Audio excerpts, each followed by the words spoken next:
Your phone buzzes in your pocket, a text about tonight's BBQ, and you're mentally calculating how many burger patties to thaw when every single smartphone in the store screams at once. Not rings, screams. That bone-rattling emergency alert system tone, but multiplied by 200 devices, all shrieking in perfect, horrifying harmony. The sound bounces off the concrete floors and metal shelving like 1,000 fire alarms having a synchronized panic attack. A baby stops crying mid-wail, confused. An elderly woman drops her cantaloupe. You haven't even pulled your phone out when the world outside the windows turns into a photographer's flash that forgot to turn off. White, pure, silent white that drowns every shadow, every corner, every person in the store, and a light so bright it doesn't feel like light anymore. It feels like the absence of darkness itself. Your brain, still stupidly trying to process the difference between a storm and extinction, does the math before your conscious mind catches up. Light travels at 186,000 miles per second. Sound? A pathetic 767 miles per hour. You have maybe 8 seconds, maybe 10 before the physics lesson becomes very, very personal. While Gary from accounting sprints toward the windows because apparently his last thought on Earth needs to be curiosity, you drop. Not fall, drop, straight to the floor like your bones just remembered they're not fans of being vaporized. Mouth open because you read somewhere that keeping it closed during a shockwave turns your sinuses into a pressure cooker. You're behind a checkout counter, away from the massive glass storefront that's about to become a million airborne razors. Your cheek presses against cold linoleum that smells like industrial cleaner and cartwheel residue. Someone's foot kicks you in the ribs as they stampede past. You don't care. You're counting. 8, 9, 10. The entire building lurches like a drunk trying to remember which way is up. The sound doesn't come as a sound, it arrives as a physical presence, a wall of compressed air that you feel in your chest cavity before your ears even register it. Every window facing the flash shatters inward with a crystalline roar, and somewhere behind you an entire shelf of canned goods decides gravity is more of a suggestion than a law. The lights die. Emergency systems kick in, bathing everything in that sickly green glow that makes everyone look like corpses in waiting. Dust, so much dust. It tastes like drywall and insulation, and the specific flavor of your normal life just ended. You're alive. Congratulations. You've won the worst prize in human history. A few extra hours to really appreciate what comes next. The emergency lights flicker like they're not sure they want this job anymore, and reality starts trickling back into people's brains through the shock. Someone is screaming, multiple someones. A man near the pharmacy is crying, actually crying, and another is shouting about his car, he needs to get to his car right now. The herd, and yes, there are herd now, not customers, starts moving toward the front entrance, toward the main doors, toward the exit that every single person in this building knows about because that's where you came in, and obviously that's where you leave, right? Wrong. You stay low, moving perpendicular to the crush of bodies. They're going to hit those doors like a wave hitting a seawall, and people are going to trip and fall and get crushed because panic makes people stupid and crowds make panic exponential. You learned this from watching Black Friday footage on YouTube at 2 a.m. You never thought it would be the knowledge that saves your life, but here we are. You head toward the back of the store, past the seasonal aisle, past the freezer section where the lights are already out and you can hear the food starting its long, lonely journey towards spoilage, past the employee break room with its inspirational poster about teamwork that's about to become the most ironic thing in the building. There's a door marked employees only and another marked receiving. The second one has a push bar, no lock. Every grocery store in America has one. It's how the trucks unload. It's how the stock arrives. It's also how you leave. The back corridor is dark, except for one emergency light that's doing its best. It smells different back here. Cardboard, motor oil, that specific scent of behind the scenes that customers aren't supposed to see. Your footsteps echo. There are pallets stacked against one wall, empty crates against another, a safety poster about proper lifting technique. The steel door at the end is cool under your palm when you push it open. Fresh air, except it doesn't feel fresh anymore. It feels charged, like the moment before lightning strikes, except the lightning already struck 15 miles away and turned 60,000 people into shadows on the pavement. The loading dock overlooks an empty parking lot on this side, The trucks come here, not customers, and you step down onto cracked asphalt. The sky is wrong. That's the first thing your brain manages to articulate. The sky is the wrong color. It's too bright on one side, too dark on the other, like someone's messing with the contrast settings on reality. You turn toward where the city should be, where downtown sat 20 minutes ago with its office buildings and coffee shops and people worried about quarterly reports. There's a mushroom cloud. Not a little one, not a maybe it's just a really weird storm cloud situation. A full textbook, you've seen this in declassified footage, mushroom cloud, rising into the stratosphere like a tumor growing and fast forward. The stem is dark, the cap is spreading, and you can see the shockwave ripples in the atmosphere around it, distorting the air itself. It's beautiful in the way that a shark is beautiful, perfect, terrible, designed by physics to be exactly what it is. You're 15, maybe 20 miles out, far enough that the thermal pulse just gave you a bad sunburn instead of cremating you, close enough that the fallout is coming. You check your watch. It's cracked but still ticking. The wind is from the west, speed maybe 10 miles per hour. Particle descent rate varies, but you've got roughly 90 minutes before the heavy stuff starts falling. Maybe 90 minutes if you're unlucky, 30 minutes if you're very unlucky and the rain starts. The parking lot on the customer side is a symphony of human failure. You can hear it before you see it. Horns blaring in a constant overlapping cacophony, engines revving, metal crunching into metal, voices raised in anger and fear, and that special kind of desperation that makes people forget they're not the only person who wants to survive. You round the corner and witness what happens when everyone has the same idea at the exact same time. Gridlock doesn't begin to describe it. It's vehicular Tetris played by people who've forgotten the rules. A minivan is T-boned into a sedan. An SUV is trying to drive over the landscaping median and has gotten stuck, wheels spinning uselessly. Two men are physically fighting next to a truck, though what they think they're winning is unclear. A woman is screaming at her car like the machine personally betrayed her. Every exit is blocked. Every lane is full. Every horn is blaring.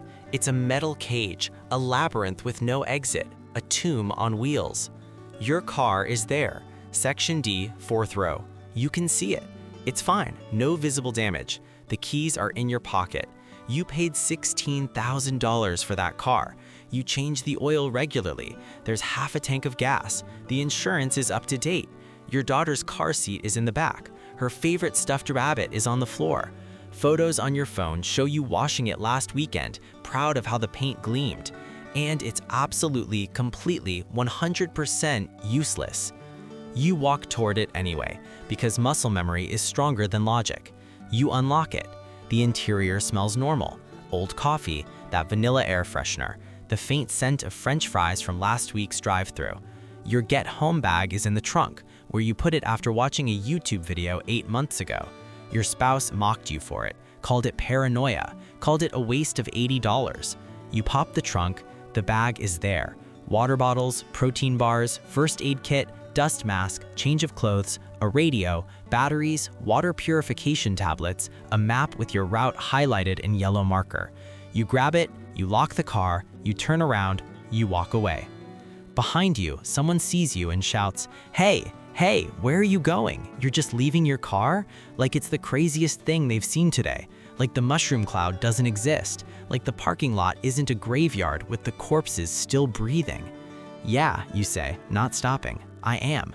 Because a car in a traffic jam is a coffin with heated seats. Your feet can move. Your feet can step over obstacles. Your feet don't need roads. You do the math as you walk. 9 miles to home, straight line. Maybe 11 if you account for detours. Average human walking speed is 3 miles per hour. Faster if you push. Call it 3 hours if you're tired, 2.5 if you're motivated. You're very, very motivated. The clock is ticking. The wind is blowing. Somewhere above you, invisible particles of strontium-90, cesium-137, and iodine-131 are beginning their lazy descent back to Earth, ready to deliver a gift that keeps on giving for the next 30 years. You hit the main road and immediately veer off it. The highway is chaos, abandoned cars, people running. Someone's already trying to loot the gas station even though credit cards don't work without power and the pumps are electric anyway. But more importantly, the main road is where everyone goes. Every desperate person with a backpack, every panicked parent with a child, every opportunist who sees disaster as a shopping spree. You're wearing jeans and a dark jacket. Your bag is black, not tactical looking. You could be anyone. You want to be no one. You take the access road behind the strip mall. Then you cut through the parking lot of an office building that's already empty. Everyone fled or died, take your pick. You find the railroad tracks on the far side, the ones that parallel the highway but sit 30 feet below it, hidden in a concrete channel. Trains haven't run here in years, the rails are rusty, but it's a straight line toward home, and more importantly, it's not where people are. Your boots crunch on gravel. The tracks stretch ahead like a scar through the suburbs. On either side, concrete walls rise up, covered in graffiti, tags and murals, and someone's phone number. You pass under a bridge and your footsteps echo in the sudden shade.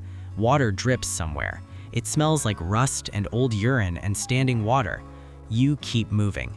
You see others, of course you do. You're not the only person who thought of alternative routes. A man sits on the tracks ahead, head in his hands, rocking back and forth. You give him a wide berth. Make no eye contact. Don't stop. Don't engage. He doesn't look up. A woman with 2 kids is walking the opposite direction, toward the city, not away from it, and she's crying, asking anyone and no one if they've seen her husband. One of the kids is maybe 7. They're not wearing shoes. You don't stop. You can't stop. 2 miles in, you see someone else's bag get taken. You're elevated on a service road overpass, looking down at the scene. 3 guys, 1 victim. They don't even threaten him. They just push him down and grab it. He lets them. He's smart.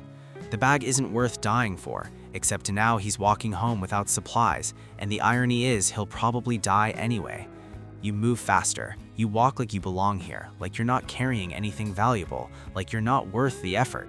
The gray man technique. Be forgettable, be boring, be invisible. Your eyes stay down, your pace stays steady. You don't run, running attracts attention. You don't dawdle, dawdling makes you prey. At mile 4, you pass a car pulled off to the side of a residential street. The hood is up. A woman is standing next to it, waving at anyone walking by. "Please," she says, "please, I just need someone to look at my engine. I have kids at home, please." Her voice cracks on the last word. She's maybe 40. She looks like someone's mom. She probably is someone's mom. Her kids are probably wondering where she is. You don't stop. You tell yourself you can't help her. You don't know cars, you're not a mechanic. Even if you were, the car probably won't start because the EMP from the blast fried the electronics. Even if it did start, where would she drive? The roads are blocked. Even if she got home, does she have supplies? Does she know about decontamination? Will she survive the next 2 weeks? You don't stop because stopping costs you 5 minutes. 5 minutes could mean the difference between reaching home before the fallout and reaching home during the fallout. 5 minutes could mean your family waits safely or opens the door to look for you and gets contaminated. 5 minutes could mean your children live or die. You don't stop because you can't save everyone, and you're not trying to save everyone. You're trying to save 3 people, your family. That's the math. That's the reality. That's the weight that settles on your shoulders, heavier than the backpack, heavier than the water bottles, heavier than anything physical.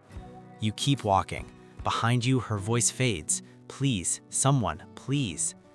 Mile 7 hits you like a wall, not a metaphorical wall. Your body simply reminds you that adrenaline is a loan, not a gift, and payment is due. Your legs are lead, your throat is sandpaper. You've been breathing through your mouth and now it's dry, tongue thick, lips cracked. The water bottle in your bag sloshes with each step, taunting you. You drink half of it, you save the rest. You don't know what's coming. The sky changes. You notice it gradually, then all at once. The blue that was fighting to stay visible loses. The horizon toward the city is bruised purple, gray, sick yellow, colors that don't belong in nature unless nature is screaming that something is very, very wrong. The temperature drops, not drastically, just enough to notice, just enough that sweat on your back goes from uncomfortable to cold. The wind shifts. You feel it on your neck. It's blowing from the direction of the blast now, from the city, from the crater that used to be downtown. You taste metal. It's subtle at first, like you've been sucking on a penny. Then it's stronger. It coats your teeth, your tongue, the back of your throat. It's the taste of ionized air, of particles so small they pass right through your mask and into your lungs, of isotopes that your body mistakes for calcium and stores in your bones for the next 30 decades. You turn around. You shouldn't. Looking back never helps, but you do it anyway. There's a wall coming. It looks like rain from this distance, a dark, sweeping curtain moving across the landscape, turning everything beneath it gray. But it's not rain. It's fallout. Microscopic particles of irradiated debris carried on the wind, falling back to Earth like the world's worst snow globe. You can see it advancing, swallowing neighborhoods, swallowing trees, swallowing the railroad tracks you walked 10 minutes ago. It's moving at the speed of wind, 10, maybe 12 miles per hour. It's not fast, but you're tired. Your legs are screaming, your lungs are burning, and it's gaining. 2 miles left. Maybe 30 minutes at your current pace. The fallout will be here in 20. You run. Not a sprint. You can't sprint. You've been walking for 2 hours and your body has nothing left for sprinting, but you move faster. A shuffling jog, a pace that's eating up your reserves, burning through the last of your energy. But you don't have a choice. The math is simple. The fallout is faster than your walk. You have to be faster than the fallout. The equation doesn't negotiate. Your backpack bounces with each step. The water bottles slosh. Your ankles hurt, your knees hurt, your hips hurt. Everything hurts. Each breath feels like you're inhaling broken glass. Your vision narrows to the path ahead. 1 foot, then the other, then the first again. Don't think about the distance. Don't think about the pain. Don't think about what happens if you slow down. Just move. Keep moving. Movement is survival. You pass houses, nice houses, suburban houses with 2-car garages and trampolines in the backyard. They look untouched, normal, like you could knock on the door and someone would answer, confused about why you're so dirty and panicked. But you can see through windows. The lights are out, the cars are gone. The people evacuated or tried to evacuate or are sitting in the interior rooms with their phones dead, waiting for information that isn't coming. Mile 8. You can see your neighborhood. You recognize the trees. That's the park where your daughter plays. That's the corner store where you buy milk. That's the street sign you pass every day without thinking about it. It's so close, so impossibly close. Your legs are on fire. Your lungs are trying to collapse. The metallic taste is overwhelming now. Your vision has spots, but it's right there. The wind picks up. You feel particles hit your face. Not dust, not grit, but something finer, like powder, like ash, like death moving at a microscopic scale. You pull your shirt up over your nose and mouth. It won't help much. The particles are too small, but it's something. It's action. It's the illusion of control. Your street. You turn onto your street. The houses blur past. Your heart is trying to escape through your ribcage. Your feet slap pavement. 3 houses away, 2 houses, 1. Your driveway, your house, your mailbox with the dent where your spouse backed into it, your front yard with the grass that needs mowing, your porch light that's out because the power is out, your front door with the wreath your daughter made in art class.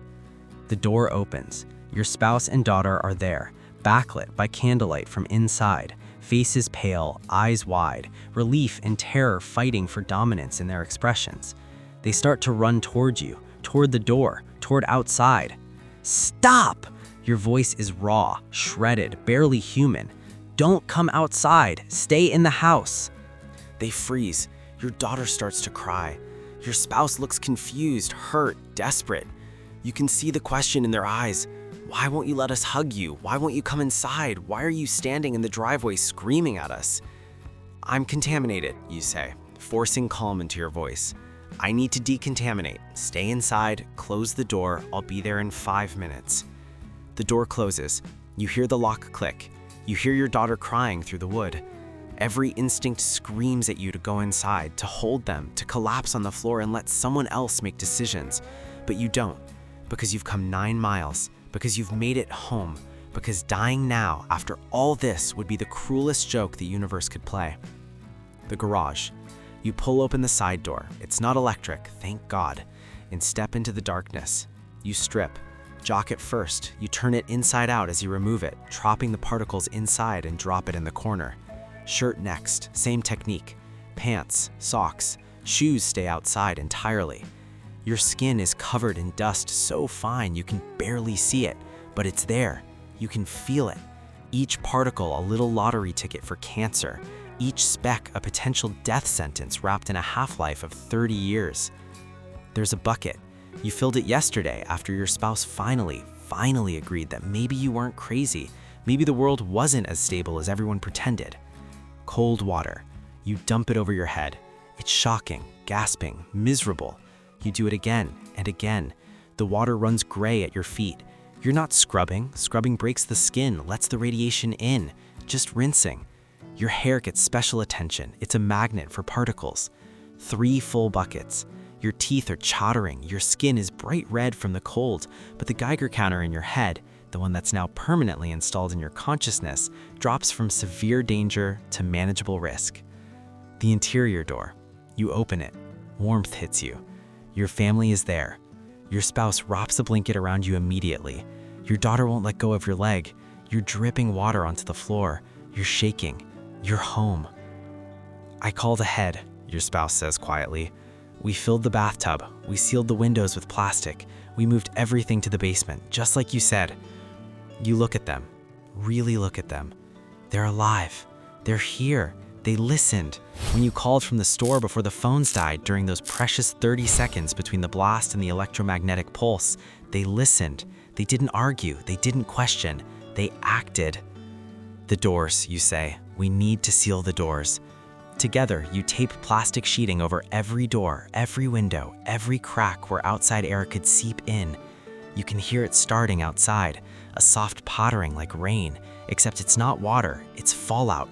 Particles of superheated dirt and concrete and steel and everything else that used to be downtown, now irradiated, now falling from the sky, now coating your roof, your lawn, your driveway, your car.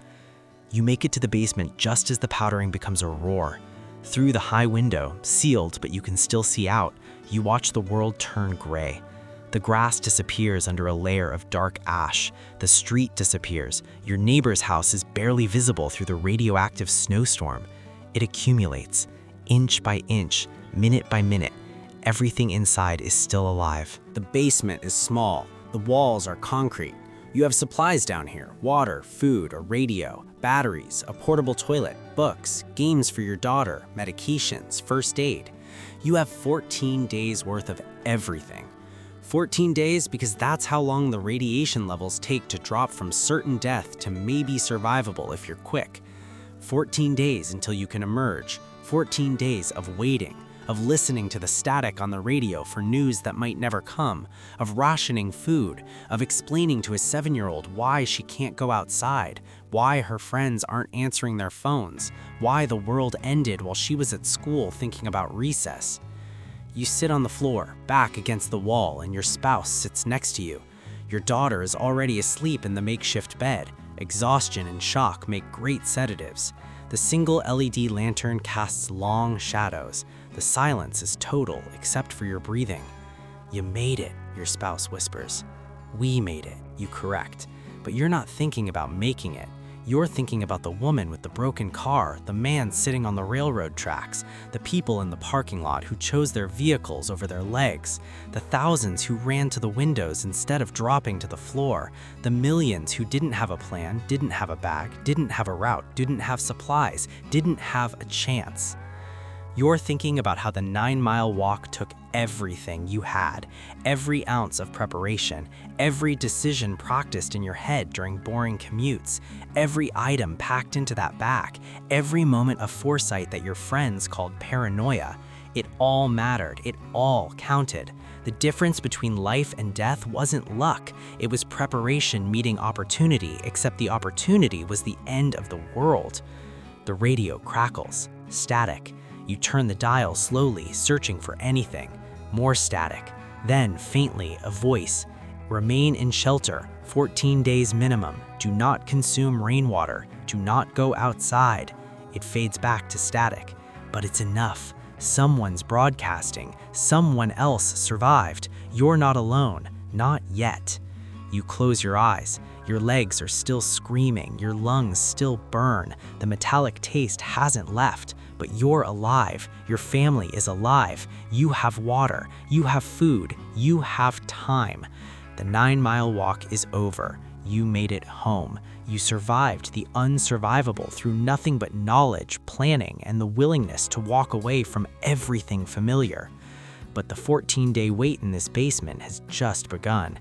And in this new world, survival isn't a destination, it's a continuous, exhausting, relentless process of deciding, second by second, what you're willing to sacrifice to see tomorrow. Outside, the fallout continues to fall. Inside, you count the water bottles, you inventory the food, you check the seals on the doors, you make lists, you make plans, because that's what survivors do. They plan for the next crisis, they prepare for the next disaster, they accept that the world isn't safe, has never been safe, and won't be safe again. And somewhere in your trunk, still sitting in that gridlocked parking lot, is a car that will never move again. A monument to the old world, a tombstone for the life where the biggest worry was weathered by chicken or steak for the BBQ. You'd leave it there 1,000 times over, because unlike everyone who stayed, unlike everyone who waited, unlike everyone who believed normalcy would return if they just held on tight enough, you understood the most important survival skill isn't fighting, it's knowing to walk away. And you walked for 9 miles through hell, and you made it home. The question is, would you? If this happened today, right now, while you're reading this, would you have a get-home bag in your trunk? Would you know the secondary routes? Would you know decontamination protocol? Or would you still be sitting in that parking lot, hand on the horn, believing that if you just honk loud enough, the gridlock will clear and the radiation will politely wait its turn? The world doesn't end with a bang for everyone. For most people, it ends with a decision they didn't know they needed to make, in a moment they didn't know was coming, with consequences they didn't know were final. The survivors aren't the strongest, they're not the smartest, they're not the luckiest. They're the ones who prepared for a disaster they hoped would never come, and when it did, they were ready to walk away from everything except the people that mattered most. 9 miles, 2 hours, 1 back, that's all it took, that's all it ever takes. The difference between you and everyone who didn't make it wasn't destiny, it was preparation. And preparation is just another word for taking your survival seriously before you absolutely have to. So here's your homework. Fill that get-home bag, learn those routes, practice walking in your work shoes, because someday, maybe tomorrow, maybe never, but someday, you might need to walk home through the end of the world. And when that day comes, the only thing that will matter is whether you're ready, or whether you're still in the parking lot wondering why your horn isn't working.